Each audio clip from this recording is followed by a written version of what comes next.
I'm embarrassed to have to admit that I am making content in front of my family.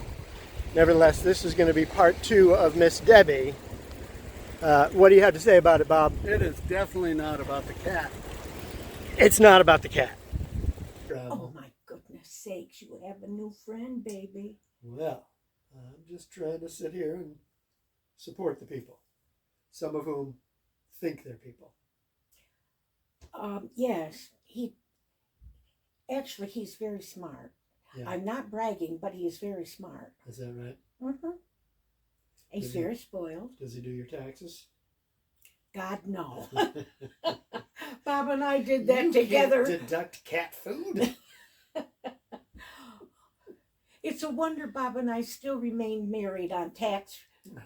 Is that On right? tax. First, he'd have us owing $20,000. Was he an accountant or he did something? No, in I was insurance, a banker and all of that Okay. stuff. And I just told him he wasn't doing it properly. But we did manage to pull through. What's the best fight you ever had? The best fight? Yeah. It's rather funny. All right. At the time, I kind of chuckled, but I didn't want him to know I was chuckling. I wanted him to think that I was gruff and tough. I had fixed a dinner. It was delicious. It was pot roast. Okay. I love to cook and I love to bake, and we both showed that I did.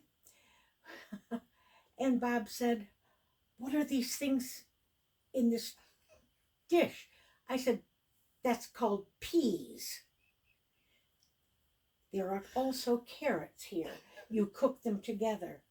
Oh, my mother never said I had to eat vegetables. And I looked at him and I said, "I am not your mother. We will not say that again." And I said, "Are you going to try the peas?" "No." And I picked up his plate and I put it over on the counter. He had to get up and get it. That was an early conflict. Oh yes, I thought I better set him straight immediately. And I did. And he liked vegetables more than I did at the end of his life. Is that right? Well, his his mother would jump up from the table and fix an entirely different meal. Her meal was rejected. Her dinner got cold. But Bobby got what he wanted to eat because he didn't eat vegetables. Would you say that at any point he came around to realizing how that worked? Yes. Was there a conversation about that? How did that, He always, his family, they're right from here, and they were rather spread out. Bob was the baby, and see, my twin and I, we were the oldest, so that made a big difference. And when you move away, when you're out of state, it's totally different. Yeah. But with my family, when he married me, he got everyone. And he did question on one of the dates. He said, "There's other people here at this picnic. It was supposed to be romantic." I said, "Yeah, but we are a package deal." How about that? He said, "Do they all come every time?" I said, "Yes, they do." And he always said that my dad was his very best friend. How about that? Mm-hmm. My dad had 8 brothers and sisters, and my mother had 9. So That's we're a big used to group, yeah. Oh yeah. Yeah. Yeah, no, both my parents had big families. Well, they did back then. That's it, yeah. They did. And Mickey, it leaves all kinds of stories. He says, "Oh, I might chew your hat right off your head." He used to. He used to go right up Bob and take it by the bill and lift it up and run down the hall with it. Is that right? Mm-hmm. You're a scoundrel. That's what you are. Oh yes, he is. Make yourself at home. Yeah, I know. He wasn't going to get on the furniture. Exactly. Well, how did you, do you remember the first time you met Bob? I've known him all my life. How We did went that- to church Okay. together. And we went to school. He was ahead of me in school. Okay. But When did you first get that twinkle in your eye? in kindergarten. Really? Hmm. Wow. Because Bob used to, underneath the table in the Sunday school classes, Uh-oh. he used to like to budge his leg and his foot over. I just said, oh, no, no, no, no, no. So you bossed him around for 70 years. Yeah, I molded him perfectly. He just was a perfect specimen. So let's say you were giving advice to a young lady. No, who I was bossing trying him to- around. You were bossing him around that whole time. And that doesn't bother me a bit. He bossed me around when he thought he was right. Was he? Yeah. Ever right? Occasionally? Oh, yes. All right. He was right. That is quite a story. I mean, I feel like the way families move around anymore, that is unusual to When I know worked, somebody- we were called the 50s family. Because you were a throwback. Yes. And I never once fought with my father or my mother. It just was not permitted. Hmm. Because if they asked us to do something, we did it. Because that's the way we were raised. Except for once, my twin brother and I, Oh, boy. well, This is the good stuff. this what we is wanna the get. good stuff. This is hysterical. We were eating dinner in our family room, and I don't know, something had perturbed Dad that wasn't done. Okay. And that's a no-no. So he said sternly, "You kids are going to help your mother. Now you pick up that table and you help your mother in the kitchen." Fine. And David got on one end of the table, and I got on the other end of the table. And then Debbie said rather sweetly, "Okay, Dad, now we've picked it up. Where shall we carry it?" And we carried it over next to the sink and set it down. He had to go into the other living room and laugh. Yeah. You followed instructions. We did. He said, Yeah. "You're going to pick up this table for your mother." Okay. I believe the term for that these days is malicious compliance. Oh, you're so much more polite than I am. I'll do exactly what you said to do, and then you'll We notice. did. And how- then I guess it was my comment that really got to poor Dad. "Oh, Dad, we've picked up this," and you get your little shoulder action in there and just say, "Oh, Dad, we picked up the table. Where shall we set it down?" For a sweet, gracious lady, you are quite sassy. Sometimes. Quite sassy. Sometimes. That's great. But we were very respectful, and I think that is a major problem today. Yeah. That it's such a different world. Because back in the 50s, what they said kind of went. They knew what was good for you. And I mean, we were a very active family. My poor dad would work all day long. My mother would work in the house. She also worked one day a week. She was a bookkeeper, and that's why I followed in her footsteps.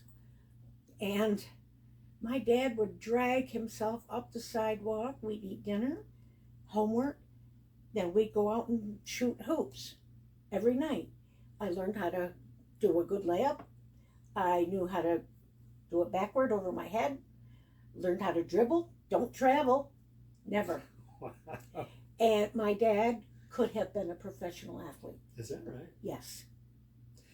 Athletes didn't get paid the way they No. get paid today. And you're on the Back road then. every minute in a Yeah. bus.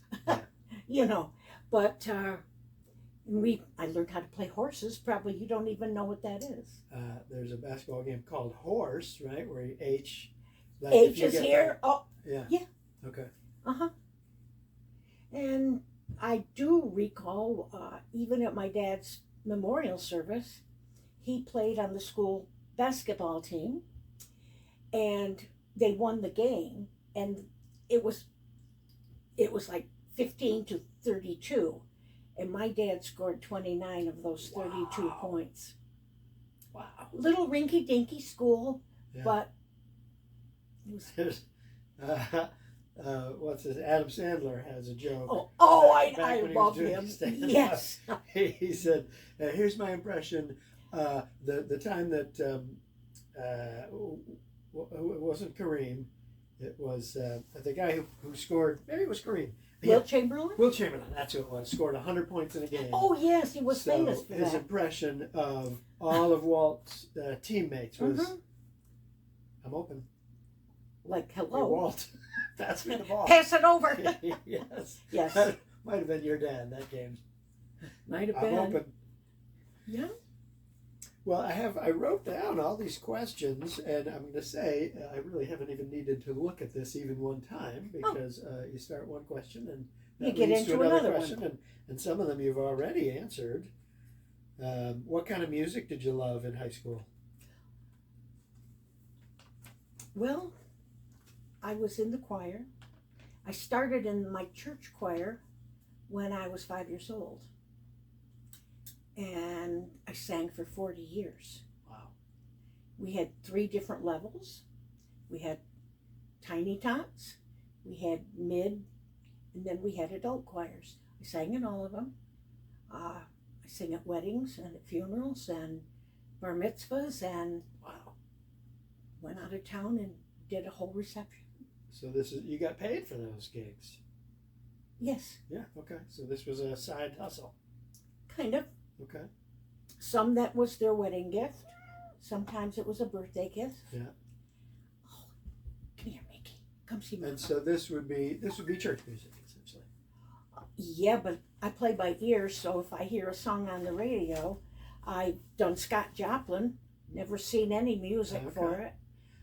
it. Meaning you're playing piano? Yeah, play the Okay. piano. Bob did as well. Okay. And you still do?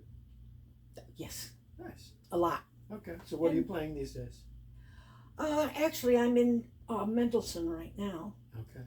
and we did at a group that I sing in. We did the entire Messiah. Wow. That had to be impressive. It was Well, when was that? 10 years ago. Okay.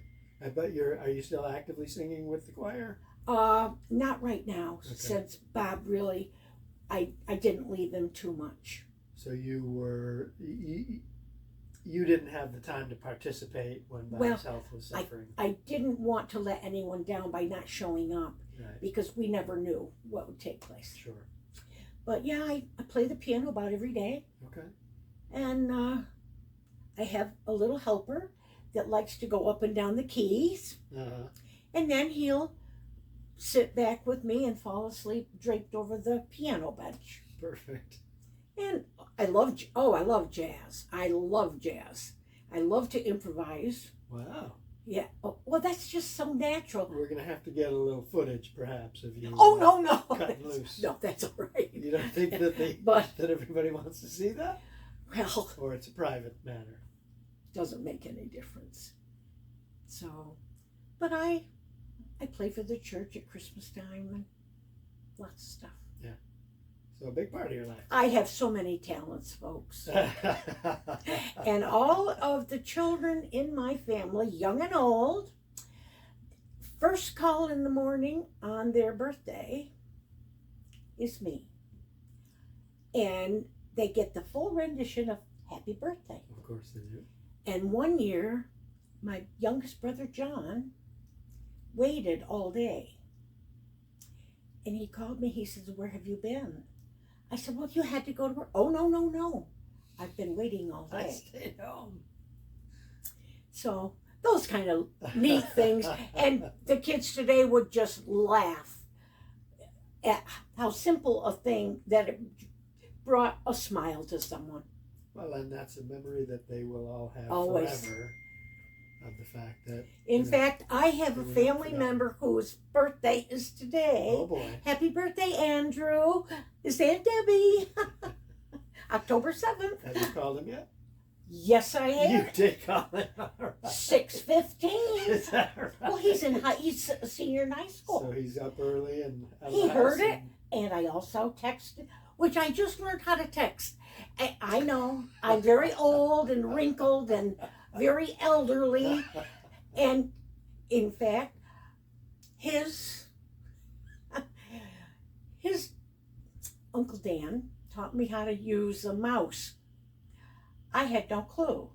Because you see, when I went to work at the bank in 1972, we didn't have computers. No. We double entry bookkeeping. Yeah, for every For- person who came up to the teller. And every business. Wow. Yeah. Checking, savings. There were no CDs, Yeah. nothing of that sort. Wow. And I was the head bookkeeper there. How about that? Mm-hmm. Well, meaning you weren't at the teller. Were the tellers doing double entry? No. No, they were just recording, putting them on slips, They- putting them in the drawer. And then I took them upstairs and Okay. entered them. Yeah. Did that work?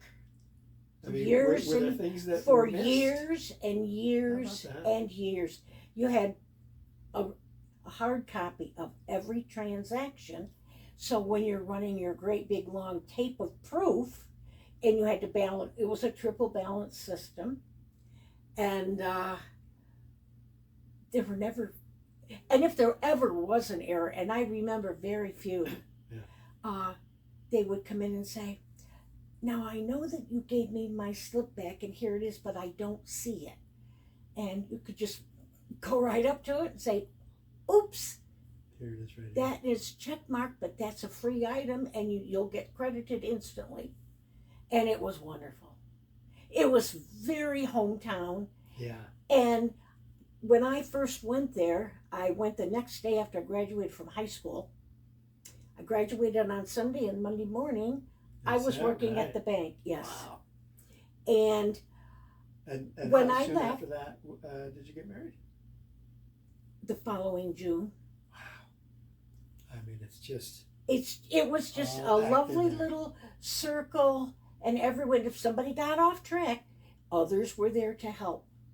And when I left the bank and when I retired the last time, I got cards from over 100 people. And from the older ladies, I got a quilt, Wow. I got mittens, I got gloves. I mean, a quilt got a is scarf. hundreds of hours to make. Oh, yes. And it wasn't on a machine. Yeah, right. Hand stitched. Yeah, It no, was- I have family who Yes. quilts, and Yes. I do too. I it's did. extraordinary, Yeah. I did. It's a lot Yeah. of work. And so that was a nice reminder It's of, extraordinary. but You've been my teller for 40 years, and so I've taken 600 hours to make something That's- beautiful for you. that's, or a group of That ladies is got together. extraordinary. Yeah.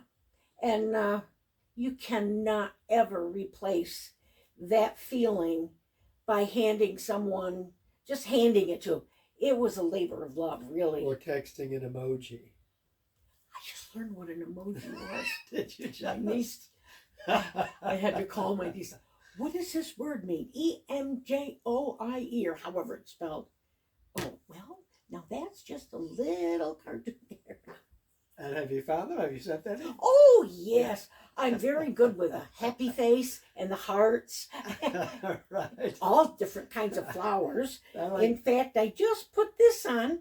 Yes, see my roses. your background, yeah, sure. Or your wallpaper. they call This that. is from Andrew. Thank you, Aunt Debbie. Yeah, that's nice. Oh my goodness sakes, isn't that funny? It I really just is. did I'm going that. to say, I have no idea who's going to watch any of this because, as I say, you are the first interview, the first conversation that's going to get posted on this channel. So Others are going at to the see moment, how there I is look. no. I didn't even do my The hair. whole world is going to see how I you didn't look. do my hair, and I have no earrings on. And I have no How makeup can on you walk either. around like this? I don't know. It's I just changed disgraceful. into my clean Oh, sweater. for crying out loud! I will remind you, we made an appointment. That is true. I'll give the man that. But what is mind blowing to me, if there turn out to be young people who are interested in conversations, Yes. is it even possible to imagine what it was like to live in a world where, never mind no cell phones, no emojis, but that the people who would come to make their deposits or make their withdrawals or cash their checks at your bank would remember you well enough that they would bring you a quilt, that they would handcraft something that took hundreds of hours and beautiful as scarves, a sign of appreciation. scarves and gloves and That's extraordinary. And I feel like that doesn't happen anymore. it doesn't happen. And It it's a shame. doesn't. Oh, all that personal feeling, that it is rather a difference, and it's a cold feeling, I think. And storytelling is out the window. Right. And it should be brought back. It should be. Well, so have you ever heard of The Moth? The Moth is a radio program that's on No. public radio. It originally NPR? started. NPR, Oh. yeah. What is there? I don't know what NPR station you would listen to in Oneonta. There is. I get NPR quite often. Okay. On my car radio. 99.3 Yes. is WAMC, Yes. Northeast Public Radio. So they play The Moth. I would have to look up what the schedule is. I don't know exactly when that show is. But The Moth originally was a little shoebox theater in the East Village, back before the East Village of Manhattan was a place anybody wanted to go, right? It was just a place that was scary. It was Alphabet City. And they started a thing where they would have people come in, an audience, And tell and then stories. from the audience somebody would get up and I just tell a love story that. from their life. I love that type of thing. And it has grown so polished, let's Oh, say, yes. that they have producers and directors who Oh. will listen to you. Like, you call in now on the phone and you leave a recording with a little short 1.5 minute version of your story that you are moved to share. And then they will work with you. They'll say, this sounds like a great story. Oh. Let me ask you some questions. Let me give you some advice about how to start it. And let me give you some advice about what you want to work toward, what the steps to conclusion take, is. you know, your So there's open line, coaching and and then you're- directing for how to craft a story. Yes. And then they get big audiences and people tell their stories. Yes. And it is so extraordinarily moving. Right? They are. Yeah. And so I recommend the Moth radio program to you for I that. will look that They up. have published now at this point, I think, 4 collections of stories that have been on the radio show. There's so many of them that are extraordinarily moving. Oh, yes. I'm going to shoot you. Oh, my God. Oh my God is right. Full disclosure, no cats were harmed or shot in the making of this video. We think perhaps he was just offended that he was dismissed as not being the subject of the video early on. More delightful stories from Debbie. We've got one more part to go. Thank you for sticking around to the end. We will see you next time.